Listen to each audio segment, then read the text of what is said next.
Okay, excellent. Okay, we'll go ahead and get started. We have a lot to get through today, but I'm still going to try to finish by 10:45. So, okay, welcome everyone to week 4 of Greek at Bear Creek. We only have 7 weeks, so this is kind of the turning point of the class. But by now, you've learned the alphabet. You can read stuff by yourself, even if you don't quite know what it means yet. And so now we can really get into the meat of it. So let's dive right in. Okay, so for the throughout the remainder of this class, I'd like you to be doing a lot of repeating. So I'll point to myself and say something, and then when I point to y'all, just repeat what I just said. So in this example, ego archo to mathema. Ego archo to mathema. And that means I begin the class. So last week, we did spend a little bit of time reviewing the alphabet. We also practiced process of reading. Now, from kindergarten, first grade, when we saw an English text we didn't realize or we didn't know already, we would break it up into syllables. We'd break up the long words into syllables and then pronounce them one syllable at a time. I'm not going to make anyone do that again because we did that last week so well. We also spent a little bit of time comparing Greek to English. I wanted to give you a sense of how the Greek variants, if you could call them that, differ from each other. And I used English variants to give a sense of how that difference manifests itself. And again, on the resources playlist on my YouTube channel, there's a video of a lady reading the Lord's Prayer in early modern, middle, and old English. And you can just see it does change. It's sort of intelligibly English, but there's a bit of a difference. So if you want to get a sense of what the Greek of John versus Plato versus Homer sounds like to a modern Greek speaker, check out that video. We talked a little bit about that last week. Okay, the schedule, as I said, we have 7 weeks. We didn't fully get into John 1:1 last week, so we'll play a little bit of catch up. Thankfully, verse 2 is pretty short, but each week from now on, we'll be going through another verse, a little bit of grammar, a little bit of vocab. Okay, any questions to start off? Great, we don't have time for questions. Okay, ego akuo. Ego akuo. Remember this. Akuo. Can anyone guess, just based on how that word sounds, what it might mean? Christina? Gwen, but no. Oh no, I was looking at Christina, but Gwen. No? Either Gwen or Christina. What are acoustics? Sound. So ego akuo means I listen, I hear.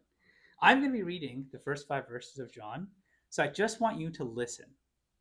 I just want you to listen right now. Again, we'll get very comfortable with these first 5 verses. En archi in o logos, ke o logos in pros ton theon, ke theos in o logos. Utos in en archi pros ton theon. Panda di aftu egeneto, ke choris aftu egeneto ude en o yegonen. En αυτό ζωή ειν, και η ζωή ειν το φως των ανθρώπων. Και το φως εν τη σκοτία φαίνει, και η σκοτία αυτό ου κατέλαβεν. Excellent. All right. Ego, Lego. Ego, Lego. Ego, Lego. If you stayed behind at the end of last class, you might remember that Lego means to speak. So this is going to be a speaking exercise. And while we do the speaking exercise, we'll learn a couple of vocab words. Some of these, probably all of these, look familiar to you. So we'll be learning ke, uk. Now this word is sometimes spelled u, so it can be u or uk, but it's the same word.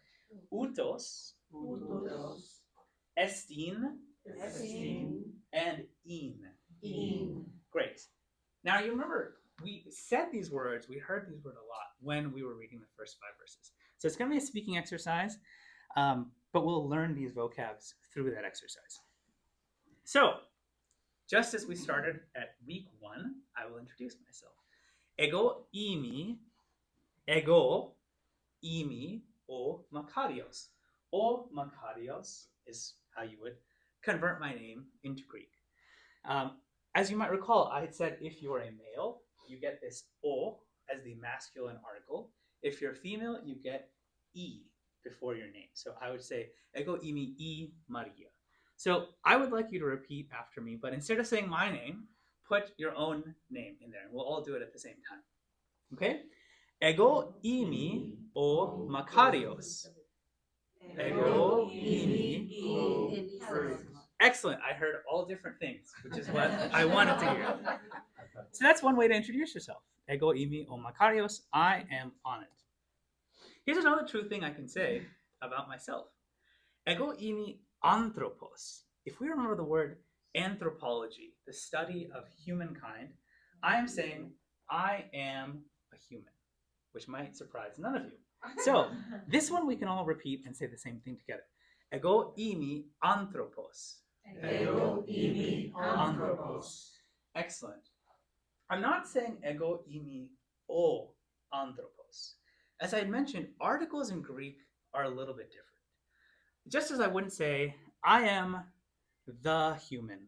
It's a little bit weird. It's sort of like, what do you mean by that? But if I just wanted to say, I'm human, I'm a human, you would say, ego imi anthropos. Now, we have two true things we can say about ourselves. We can say your name, and we can say your species. So what if I wanted to say them both together? That is where this word ke comes into place. So I would say, ego imi o Makarios, ke imi anthropos. So what does that word ke mean? It means and. Exactly. And that's why you see it all over the place, because it's a very useful word. So I'd like you all, once again, to repeat, say your own name instead of o Makarios, but we're going to say, ego imi o Makarios, ke imi anthropos. Ego imi o ke imi anthropos. Excellent. That's that word ke. Very simple. If you recall, this is one of those letter pairs. We have an alpha and a iota next to each other, and they make the eh sound. So this word is a great way of remembering what that letter pair sounds like, because you see this word all over the place. Okay. Now, I'm going to tell you something true about myself, but I also kind of want to say something that's not true about myself. So I'm going to say, ego imi anthropos, I'm a human, uk imi theos. Another thing that might not surprise you very much. What does theos mean? Theology, God, right? So I'm saying, uk imi theos. What does uk mean? Not. This is how you negate something in Greek. And it's sometimes u and sometimes it's uk, but they're the same word. So again, this is true for all of us. So let's repeat. Ego imi anthropos, uk imi theos. Now you try. Ego imi anthropos, uk imi theos. Good, and you would all benefit from remembering that from time to time. Okay, we've been talking about ourselves. How do we talk about other people? Now, in English, I would say I am Anand. But let's say my little 5-month-old son was here, and I wanted to say, this is Augie. I wouldn't say Augie am my son. I have to change that word, right? That's how we do it in English. Greek is the same way. So you say, I am in English. In Greek, you say, ego imi. Great. But I can't say o Sevastos, that's my son's Greek name. I can't say Augie am. So how do I say it in Greek? I use this word esteem. So I say o Sevastos esteem. Just like in Greek, just like in English. If you're talking about yourself, you use am. If you're talking about someone else, you say is. In Greek, if you're talking about yourself, you say imi. If you're talking about someone else, you say esteem.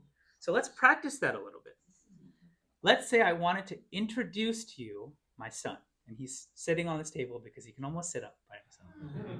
I would say ego imi o Makarios. And I want to point at him and tell you, this is my son Augie. I can't say ego imi o Sevastos. It's not right, right? I can't say ego. That means I. So who do I say instead of ego? That's where I use this word utos. Utos is how you point at things in Greek. So if there's a little baby sitting on this table, I would say utos. This baby right here is the person that we'll be talking to or about. And instead of saying imi, I say esteem. So I would say ego, I, imi, am, o Makarios. Utos, this little baby, esteem is o Sevastos. Okay, so ego lego, right? We're going to practice this. We're going to practice introducing our neighbor. So I'm going to introduce my imaginary son. He's real. And then you guys are going to introduce your neighbor. So the way that I would do that is to say, ego imi o Makarios. I am honored. Utos estin o Sevastos. Now, when it's your turn, you're going to say, ego imi, either o in your name or e in your name. And then I want you to introduce your neighbor, whoever's sitting close to you. If your neighbor is a male, you say, utos estin o, whatever his name is. If your neighbor is a female, you say, afti estin e Maria. Just like we have he and she, we have utos, this guy, and afti, this lady. And we'll get into more about the word utos later on because it's in John 1, or it's really in John 1:1-2. But for right now, for this exercise, you're going to be introducing your neighbor. You say, ego imi o Ioannis, or ego imi e Maria, if I'm a female. And then I would say, utos estin o Ioannis. Afti estin e Maria. Does that make sense? Mm-hmm. Logically, anyway. Okay, before I call on anyone, do we have any volunteers that feel up to it? Okay. So you're introducing a person, not my son. No. That Utos? would work. Yeah, utos means this. Estin means is. So I'm just saying, ego imi o Makarios, utos estin o Sevas. Or I could say, afti estin e Elizabeth. Right? So that's all you're doing. You're just saying, this is, etc. And so there's a masculine and feminine this. Exactly. Just like in English, we have, he is John, she is Maria. Right? Is it a question there? No, I was gonna volunteer. You want to volunteer? Yeah. Excellent. I don't think I've I'm mentioned. James. James, excellent. Yes. Okay, well, why don't you tell me in Greek? Okay. And who are you going to be introducing? Oh. Excellent. Okay, great. Robert. Great. Okay. Ego imi o James. Utos estin o Robert. Excellent. Excellent. Round of applause. Well done, sir. And whoever's saying utos and afti, I want you to very disrespectfully point at the person that you're doing it. Greek has a more general word in koine where you would say like he or she. But this word utos and afti are kind of special where it's really like this instead of like that over there. We'll get more into that word. But when you introduce, that was excellent. Just point very rudely at the person you're introducing. Okay, really well done, sir. Robert, would you like to try? No, but I will. I believe in you. Go for it. Ego imi o Robert. Utos estin o James. Well done. Excellent. Excellent. All right. Strong. Who else wants to try? Maybe we'll throw some females into the mix. Joy, would you like to? Oh, good. Yeah, it sounds like you're getting. Oh, you were volunteering. You'll do it. Joy, why don't you start us off and we'll get to Sam afterwards. I go E Joy, and autos estén o sí. Excellent. Remember, it's utos. Utos. Right. And don't Utos forget esti. to point rudely. You got to point rudely. Yeah. That was too polite of a point. I really need like a yeah. Okay. Would you like to go, sir? Sure. Ego, Ibi, or Sam.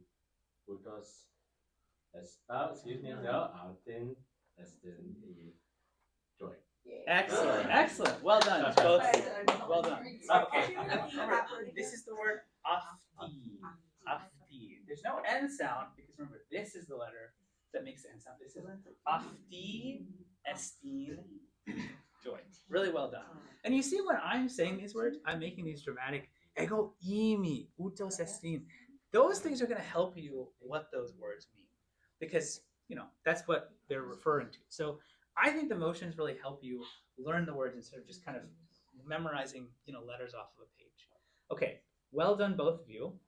Maybe we have time for one more pair. Would you like to try? Yeah. Okay. Ego, Imi, E, Kelly. Afti, Esteem, Leslie.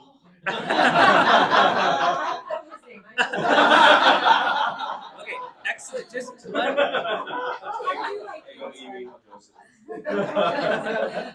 Okay, just one slight correction, Kelly. Afti Estin E Blessy, right? She's unique. She's capital B Blessy. She's not one of many Blessies. Okay. Okay. So E Blessy, would you like to? It's so confusing with that E. N there. E blessing. Mhm. Afti esteem E Kelly. Excellent. Okay, round of applause as a class. Really well done. Really well done. I do want to pick up on something that you said, Claudia. There are no N's here. I know, it looks like an N, but it's easy. There are no N's. I know, there's no N. There are no N's here. But do you write that as an N when you write that word? I'm not sure I'm understanding what your question is. It looks like an N, right? No, Yeah. this is No, this the is Greek. second one down there. It's E. They're all It's an Greek. E, right? I know Yes, it's an E, but yes. it looks like an N. I know But this is it's not an N it's, sound. it's a Greek class. I No, you'll get the hang of it. I know. It looks like you an write it that This- way. so the way that Yeah. you write How do it you write is It's not written like that. you write it like this, Okay, okay. right? This would be like an English N, but a Greek eta is a Oh, I really see. long trunk. I know, You keep that up I know there's no N there. No, I know. I'm just giving you a hard time. Yes, Joy. Afta te afti. That's not it has a F sound for. Yes, remember this. So This that's not alpha That's epsilon. not a diphthong. No. It is a diphthong, but in modern Greek, the diphthong makes the f or the sound, so it's afti. And Just then like but the utos, that's a diphthong too, right? yeah, and that makes an u sound. But that makes a difference. It doesn't make it. I keep thinking Ah, it's I see what you mean. alti. I know. Oh, I know. okay. I'm sorry. She was- Your muscle memory is working against you here. I apologize, but yeah, no, that's It's afti. it's afti. Okay. Yeah. Okay. When I was reading John, remember I'm saying en afto zoe im. So you Okay. got to put that So f you don't sound. know what that is. Okay. Yeah. No, that's fine. I was using the term letter pairs, but yes, exactly. Okay, we'll move on from this. Now the final thing that we'll do in this speaking exercise is if I wanted to talk about the past, we use a different word, right? So far we've been talking about the present. So if I wanted to say John is, but I want to talk about the past, I would say John was. That's how English works, which you're all familiar with. Greek works the same way. So if I wanted to say O Ioannis is, I say O Ioannis estin. But if I wanted to say O Ioannis was, I can't use estin, right? I need a different word. What is that word? You know you love it. It's the word in. In. Very challenging to read, but very useful because we're talking about the past. So, John is O Ioannis estin. John was O Ioannis in. Okay? You see this word all over the place because that's what that is. And that's telling you, That's Pardon? his name, John. Is that how you say that's how you John? say his name. Yeah, O Ioannis. Okay. Okay, that's all that we'll do. Let's practice this a little bit. So let's say I wanted to say John was a disciple. This is our word for disciple. Mathitis. Mathitis. If I said O Ioannis estin mathetes, it sounds like I'm saying John is still living. John is a disciple. Not quite right. Instead, I say O Ioannis in mathetes. John was a disciple. Okay, that is the end of our speaking segment. Now I'm going to read verses 1 and 2 again for you, and you just listen. And that's all that I want you to do right now. So ego, ekuo, ego, ekuo. Well, just listen. En archi, in o logos. Ke o logos, in pros ton theon. Ke theos in o logos. Utos in en archi pros ton theon. Now, if everything went right, your experience hearing it just now should be richer than when you heard it at the very beginning of the class, because now you know in and ke and utos, among some other words. This is what I mean by low-hanging fruit. You only know 2 extra words, but you understood the verse a lot better just by listening. And that's why the best practice that you can do outside of this class is just listen to a native speaker reading these verses over and over and over again. And every time you get a repetition in, you'll be able to apply, even if you learned only a little bit. We're going to keep doing that. And by the end of this class, we'll hear it again, and you'll be surprised. Okay, I actually can learn it. I can understand it even better than I did just now. Okay? But now, ego manthano. Ego manthano. What does this word mean? It's related to the word mathetes, and it's related to ego archo to mathema. This is the Greek verb which means to learn. So a mathema to mathema is a period of learning. It's a class. Ego archo to mathema, I'm starting the class. And a mathetes is a learner, a disciple. The word disciple is a Latin word which comes from the Latin word disco, which means to learn. So it's just a learner. These people are learners, so are we. We're learning ego manthano, okay? I want to talk about the vocab of John 1, 1 and 2. We'll go through the vocab, spend a little bit of time on this, and then we'll spend a little bit of time on the grammar. And yeah, we're going great on time so far. Welcome in. Okay. En. En. Now this is a word that just means in. It's related to a special class of words called prepositions, but we will talk about prepositions in a later week. So right now, we'll just stick with the word en means en. So if I say en archi, I'm saying in the beginning. Someone tell me what this sentence means.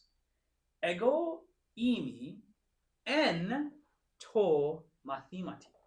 Can anyone guess what that means? I am in the class. Excellent. That's what that word en means. No, that's great. It's great. Okay, I want to spend a little bit of time talking about erhi. If you were here, if you stayed late at the end of last class, we talked about erhi a little bit. How does John 1:1 start in English? In the beginning. And we looked at Genesis 1:1 in the Septuagint, which starts the same way, in the beginning. So obviously, when John is writing John 1:1, and he starts with those words, en archi, any educated Jewish person at this time is going to think of Genesis 1:1. And so John is making a very bold statement. The same thing that we talked about in Genesis 1:1 is the thing that I'm talking about now. But obviously, I'm going to be saying something a little bit different than Genesis 1:1. So it's a very strong reference that will immediately recall the reader back to the Septuagint, back to Genesis 1:1. What does this word archi actually mean? It does mean beginning, which is a perfect explanation of it. And so when I said ego archo to mathema, I was saying I start the class. I make a beginning of a class. And that is what arco can mean. But there is also another meaning that's at play here. So if you look at a word like monarchy and anarchy and hierarchy,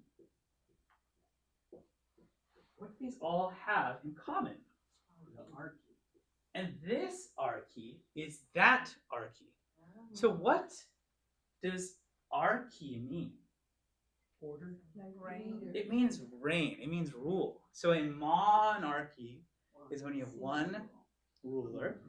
And anarchy is this negative prefix. There is no ruler.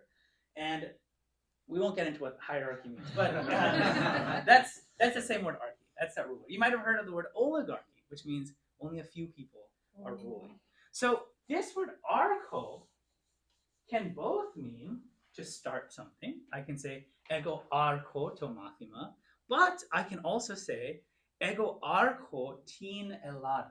I rule Greece. And this is what this word archi, it can also have that meaning of like a primacy. So if you think of the word archo, it does mean to be first.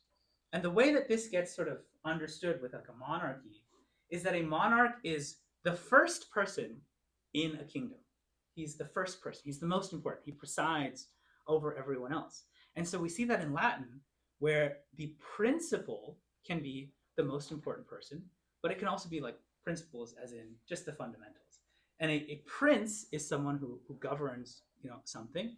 But we also say, a principle meaning first. And so in Latin, this is anarchy is translated in principio. It's that same idea, both of like temporal being first, but also almost in terms of like importance or value or primacy first. I don't think there's a great way of translating that into English.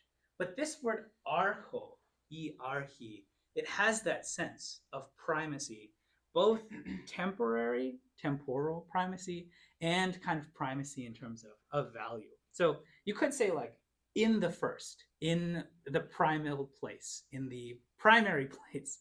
I know that that's a little bit challenging, and I don't want to make it sound like when John is saying anarchy, he's not saying in the beginning. He definitely is. But we often hear Greek words have multiple meanings kind of stuffed into them, which is a challenge for English speakers. So this is an example.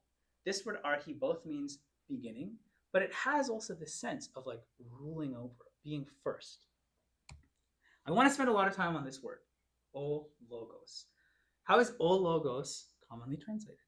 The word, right? In the beginning was the word.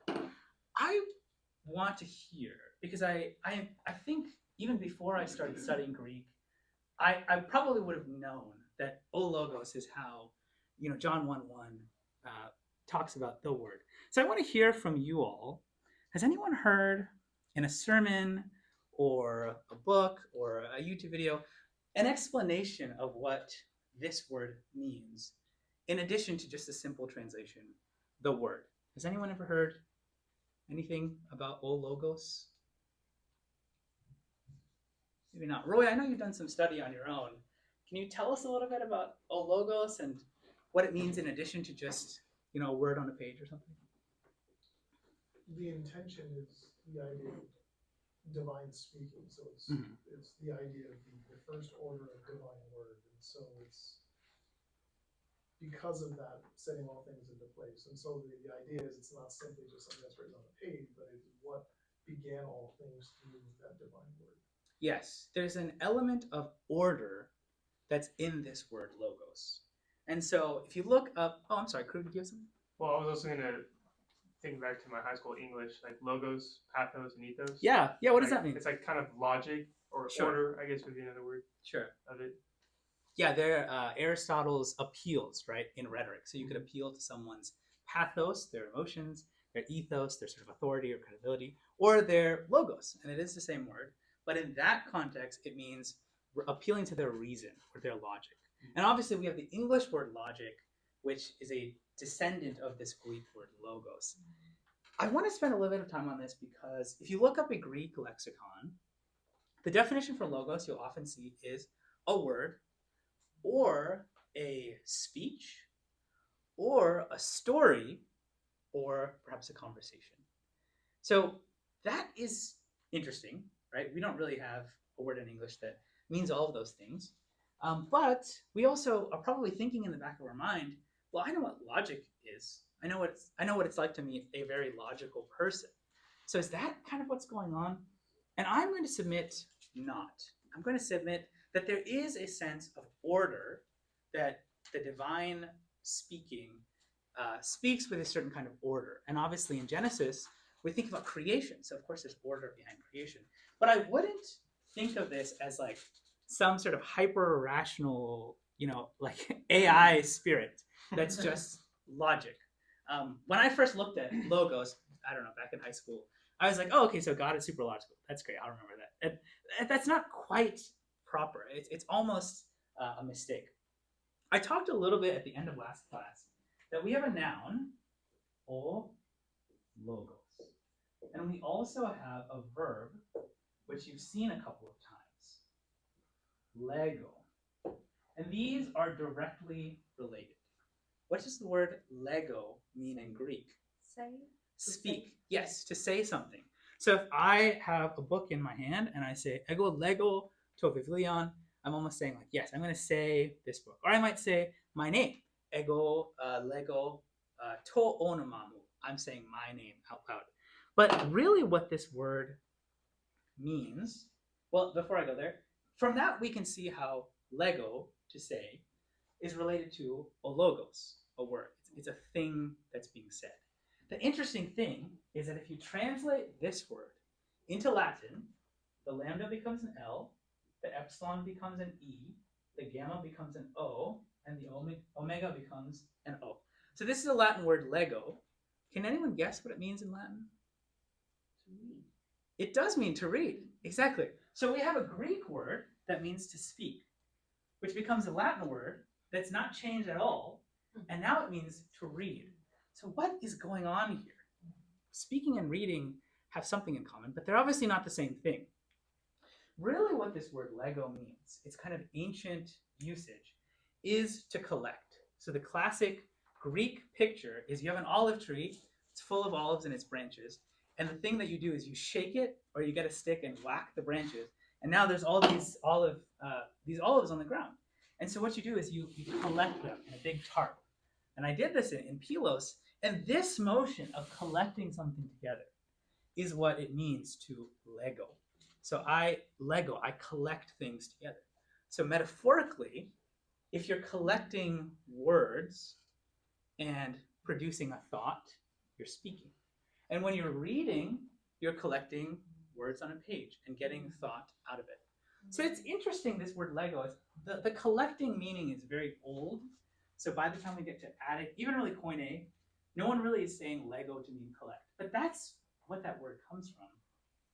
Now, another thing about this word, o logos, it does mean word. And I want us to get a sense of how Greek words have multiple meanings. I've just told you that o logos means a word, like a word. It also means a speech, like an address, and it can also mean a conversation. It can even mean an argument, like the rationale for something. So if I wanted to give an account of my actions, I could use the word logos in that case. And this is challenging to translate into English to the point that I've even heard preachers say, the word, it's really not a good translation. Like, we need to get in there and explain it a little bit. Now, I want to defend the English translation of o logos because I think in doing so, we'll get a sense of how words can have multiple meanings collapsed into them. Greek is a very complicated language. It has a lot more grammar, and its vocab can have multiple meanings inside of them. English has some of these elements, but it's become grammatically a lot simpler. If you remember When I showed you the Lord's Prayer in Shakespearean English, for example, there's grammatically more going on. And this is normally the case. As a language progresses, people make it simpler. Grammatical forms fall out, and vocab also becomes simpler, and words tend to lose some of their meaning, some of the richness of their meaning. However, places where this is maintained are idioms. So in English idioms, in English expressions, in English turns of phrase, we've actually managed to preserve grammatical and lexical meaning that has fallen out of the language. I'll give you an example. Think about the phrase, how dare you? What's going on?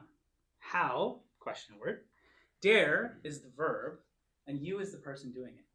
Normally, I wouldn't ask a question like that. I might say, how do you dare? Or if I was to ask you, how do you do this? I would never say, how do you? But some reason I think it's okay to say, how dare you, or how are you, even though that verb order is not quite right. Because these are expressions. People say them all the time. And so we can say, how dare you, without really thinking, oh, that's weird. I'm kind of using a different grammatical order than normal. And the same thing is true of words. So I was thinking, what are some expressions, some turns of phrases that use the English word that contain some of the lost meaning of the English word. So again, we think of the English word and we think a word on a page. A dictionary has 1,000 words. But what if I said, Miss Elizabeth, I'd like to have a word with you? What am I saying? I'm not saying I'd like to give you a word. Now I'm saying let's talk, right? What about the phrase, a word to the wise? Now it's almost like a maxim, a speech or something. Or what about your word is your bond? Now we're not just talking about single words or even a single sentence, but just sort of your speech, anything that I say. I gave my word. This English word has actually a lot of the same additional definitions that the Greek word ologos has. And we're capable as English speakers of seeing the word and thinking, yeah, it's a word. But if someone says, hey, can I have a word with you for a minute? You're not thrown by, what does he mean? He wants to give me a word? No, you're like, okay, yeah, let's have a conversation. Let's talk. So Greek words are like that. They're sort of rich, and depending on the context, they might have more of one meaning than another. And a lot of English words are like that, but less so, because it's a more mature language. It's gotten simpler. But that's what I love about idioms. They kind of preserve the richness of the language, both grammatically and lexically, when we're talking about vocab. I'm going to move on from logos, but it is a pretty major concept. John's repeating it a lot, and we'll look at some of the grammar. But does anyone have any questions about logos? Yes, Joy. So, you earlier said it could be read or speak. One is I was thinking one is like a passive receiving, and the other is more speaking out. So it's more like communication or something. Almost. The way that the ancients thought about reading wasn't actually passive, because so few people can do it, and it required a lot of education to be able to do. And also something that I talked about earlier was the way that, first of all, books were incredibly expensive because they had to be written out by hand. Papyrus is pretty cheap, but before they used to do it on animal skin. Books are incredibly expensive. I mean, scrolls are really expensive. So reading is kind of like playing polo now, where it's like, yeah, I'm not going to play polo. I don't have to, but reading was very difficult. And another reason it was difficult is because there were no spaces and no punctuation in the actual manuscripts that you read. So when you were reading, you were actually kind of solving a puzzle. What does this say? It sounds like it says this, but that chopping up is a mental activity that you actually had to do. So reading and speaking were both considered pretty active processes that required a lot of training, a lot of education, a lot of cultivation. And then you can see how, okay, now that I've split up the words, I can collect them together into meaning. I gave my word, is what that says. So the collecting, it really does kind of go back to that initial. You gotta know how to divide it up. Too. Yeah. So at the time the word logos was written or used, there weren't a lot of people who were reading, so it's mainly they're thinking the spoken word.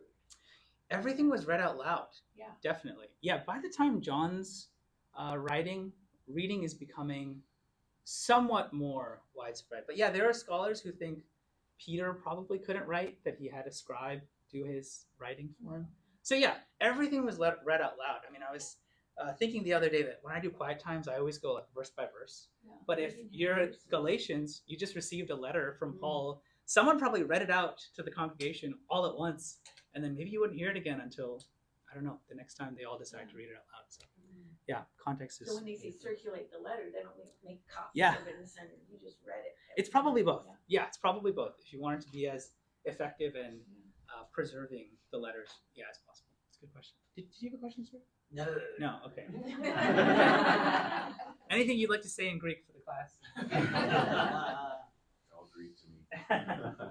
All right, we'll move on from ologos. That's one of those idioms almost. Yeah, it is. It is. Okay, we saw the word pros, and okay, yeah, we're gonna go a little bit faster. We saw the word pros. Now, this is a word that John is using to mean with. So when we said o logos in pros ton theon, we translate it as the word was with God. That is not the normal usage of this word pros. This word pros is usually used with action, with motion. So you might know the word ecclesia. It means the church, right? So we have oh, that's not a good example. We have like ecclesiology, the study of church history. And if I wanted to say I go to church, the kind of default Greek word to go is erchome. So I would say ego erchome pros tin ecclesia.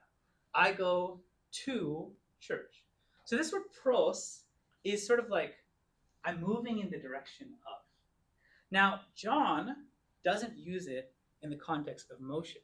So if there's no motion, it can sort of mean with. But there are other words that John could have used if he just wanted to say, I went to the store with my wife.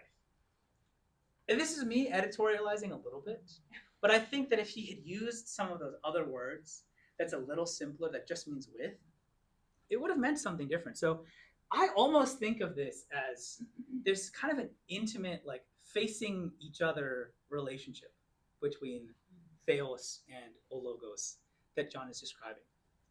That's a little bit of interpretation on my part, but 90% of the time you see this word pros in the Gospel of John, in the Greek language, they're saying towards. I'm going towards Athens, or I'm going towards my house, or I sent a letter towards Rome, to Rome.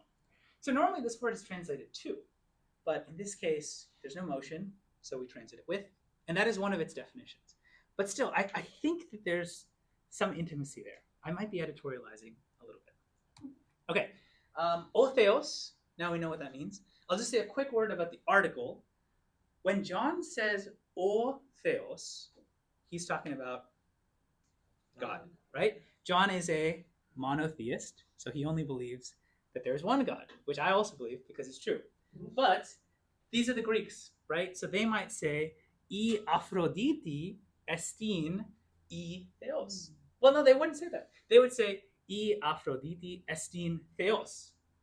Ke o Dionysos estin theos.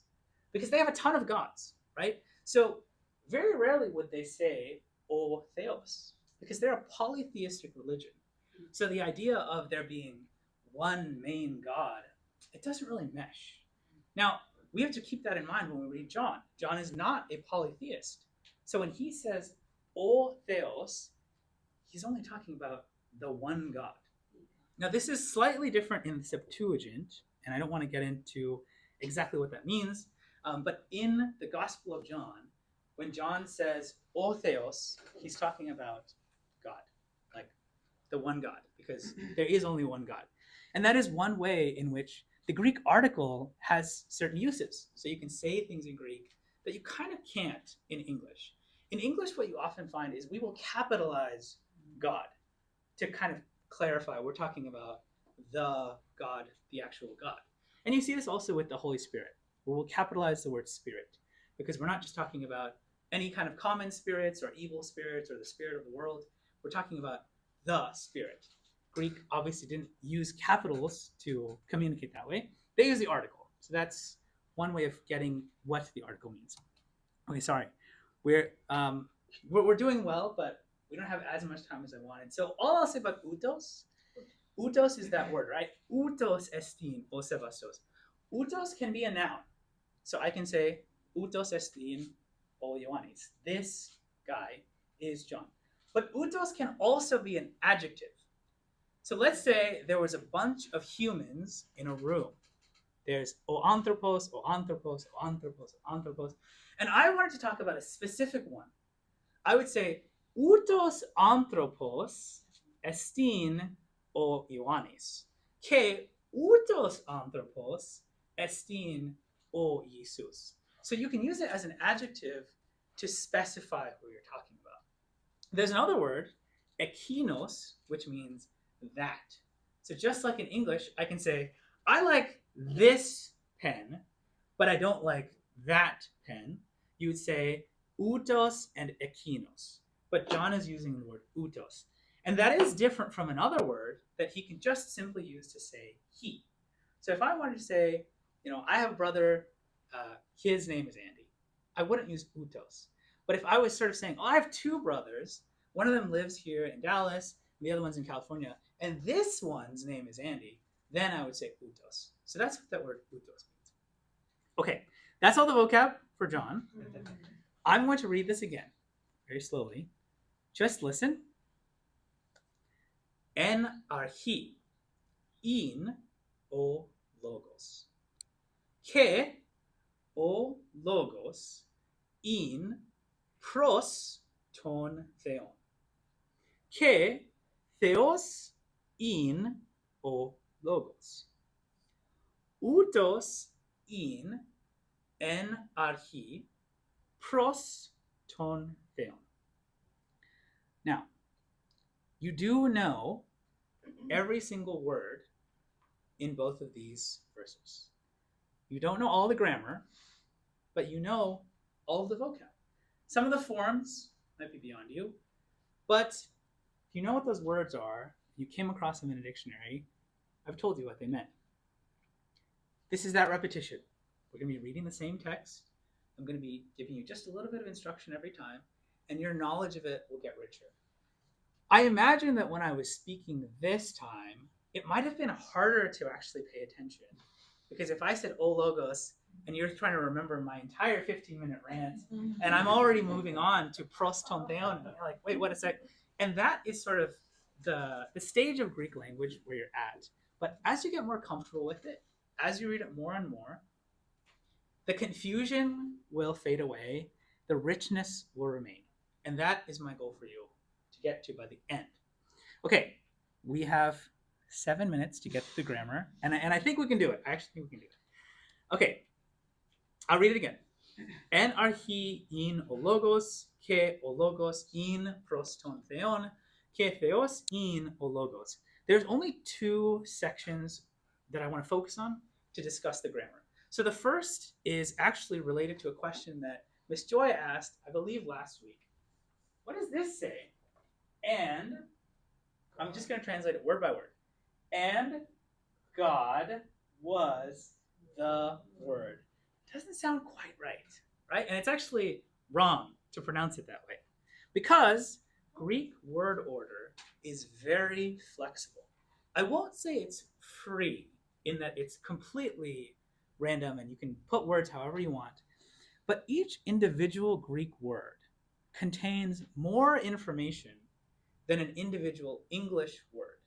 So in English, we rely on the word order to convey meaning, where Greek doesn't need the word order because the words have that meaning. So if I say, the dog bites the cat, and then I say, the cat bites the dog, those are two different sentences, right? I can't just switch up the word order and describe the same thing. But in Greek, each of these individual words have more meaning.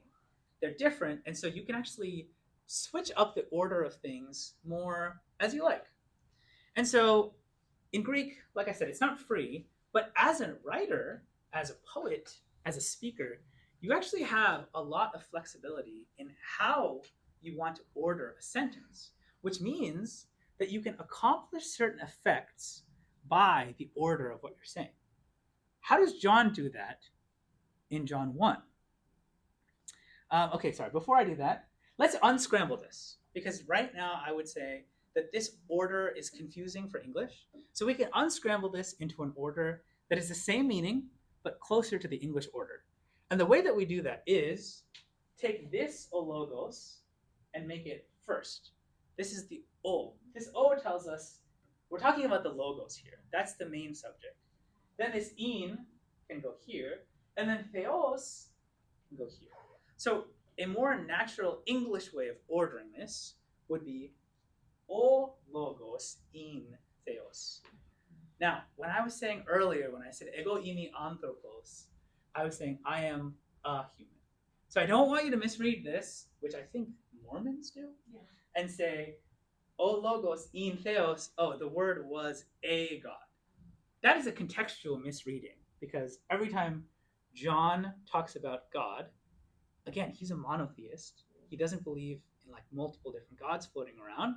He says O theos. And if you go back to John 1, the first time he says theos, he uses that article. I know that this looks different, but this tone and this O are the same. So contra the Mormons, John is not saying O logos in, he's a God. He is saying he's God, because that's the only God the passage is talking about. That's the context. But the fact that you can do this, the fact that you can unscramble a word order, that means the same thing. So in Greek, these two phrases mean the same thing. Whereas in English, if I just scrambled around the words, I might get confusion. Is it the cat that's biting the dog, or is it the dog that's biting the cat? But in Greek, these two things mean the same thing. And a Greek speaker would not be confused because these words mean the same thing. And we'll get into how that's possible later. So right now, just take my word for it. But it's something to watch out for, because you don't want to fall into this trap of thinking, oh, well, God was the word. Makes sense to me in an English order. Now I think that's what he's saying. This is where you really have to know the language. So you have to kind of understand, okay, the Greek word order is different, and I'm understanding it that way, okay? I know it's hard. I'm not explaining it fully, but right now, just take my word for it. The cool thing is, now that we know Greek word order is flexible, John is actually very poetical, very beautiful in the way that he's drafting this verse. What is the main point of this verse? O logos, right? Every time he repeats it, O logos, O logos, O logos. That article is always right there. So John is saying, this is what this verse is about. I want you to understand O logos. But there's this pattern that emerges. And it goes something like, blah, blah, blah, O logos. O logos, blah, blah, blah. Blah, blah, blah, O logos. So there's kind of this alternating poetic structure to this verse. And he has that ability because he can kind of put things wherever he wants. So he's going to repeat O logos enough times that we understand, okay, this is what we're talking about. But there's something beautiful about anarchy in O logos. Okay, O logos in proston theon. Okay, theos in O logos. There's just something beautiful about it. And I think that that's why this verse is so memorable. And I think that's why even in English, even though that order is not quite maintained, there's something poetic. There's like a pattern and a symmetry towards that order. So that's one of the things you can do in Greek because of this flexible word order. Okay, that's word order. I'm not going to spend any more time talking about this. It's 10:44. And this is very important. So I'm going to try to run through it. But if anyone has any questions, please stay after. Sorry. Let's talk about this section. O logos in pros ton theon. Now you've been very patient with me because you're probably wondering, why is it ton theon? What's up with that? What is that? Because we have o theos, but what is ton theon? And this whole time I've been telling you that they're the same word. So why are they different? Okay, let's talk about English for a second. The English word I has multiple forms, right? We have I, me, my. And we use them in different contexts, but they're always referring to the same person. So if I say me, I'm still talking about me. And if I say my, I'm still talking about myself. I have a dog. Spot bit me, my dog bites. So these are always referring to me. It's called personal pronoun. But based on the context, we use a different form. And very rarely as native speakers do we mess this up. We very rarely say, Spot bit I and me want to go to the park. It just immediately jumps out at you like, no, that's wrong. These are all the same form. And so this word has 3 different forms. And there are multiple words in English that have 3 different forms, right? He, him, his, she, her, hers. This is what you use when this is the person doing the action. This is what you use when the action is being done to that person.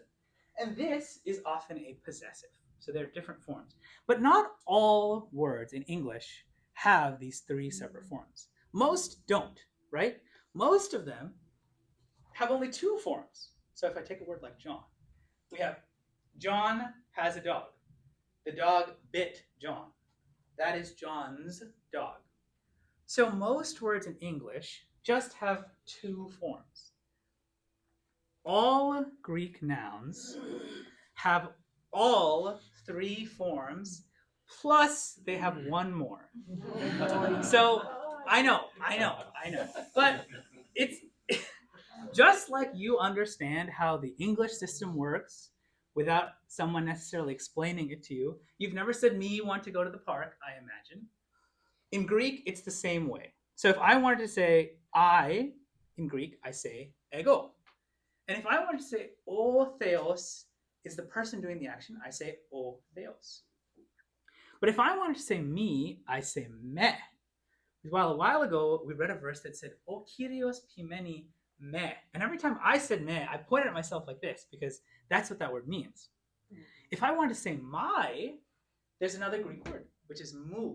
So I could say, to onoma mu estin o Makarios. My name is on. So there's 3 different forms in English, and there's 3 different forms in Greek. But these forms also exist and are necessary to use for every other noun. So if we look at o theos, if o theos is the one doing the action, we use o theos. If ton theon is the thing being done the action to, then we say ton theon. And if we're using the possessive, we say tu theu. Now, o theos, ton theon, tu theu, these all sound similar, right? They have that the, and then something else is added on. So these forms don't just come out of nowhere. They're related to that word. Whereas, come on, I and my, they have nothing to do with each other, right? You can't visually tell that they're related. It's just because you know the language that you know they're related. So Greek is actually easier in English a little bit. And there is a 4th form. There's a 4th form in Greek that we'll get to later. I don't want you to worry about that. But let's practice this. So if I wanted to say, ego agapo, I love God, I can't say o theos because I'm the one doing the action. So I say ton theon. And if I wanted to switch that, I would say o theos agapa me. Does that make sense? So whoever's receiving the action gets that second column, and whoever's doing the action gets that first column. Now the word pros is unique because pros turns whatever is coming after it into that second form. So just like I can't say ego agapo o theos, I have to say ego agapo ton theon. I can't say ego imi pros o theos. It's like saying me go to the park. I have to say ego imi pros ton theon. And that is why in John it's ton theon, because it's ologos in pros ton theon. And so this goes both ways, right? I would say ego imi pros ton theon. I am with God. But if I were to say God was with me, I have to say O Theos estin. We're talking about him. Pros me. Okay? That is these different forms in Greek. There are a lot of them, but they all are related, and you'll get the hang of them. When you read, when you listen, how many times have you read the English word, the English sentence, me go to the park? You've never read it because it's wrong. So if you keep reading Greek, eventually, pros ton theon will sound as natural to you as I go to the park. And so if you read something like ego imi pros o theos, it will eventually sound as off to you as me saying me go to the park. Listening, reading, hearing a native speaker, it actually helps you remember these forms because texts are always right and native speakers are always right. So we want to use those resources. Okay, last listening, and then you can be dismissed. If anyone has any questions, we can stay later. But ego akuo, I just want you to listen.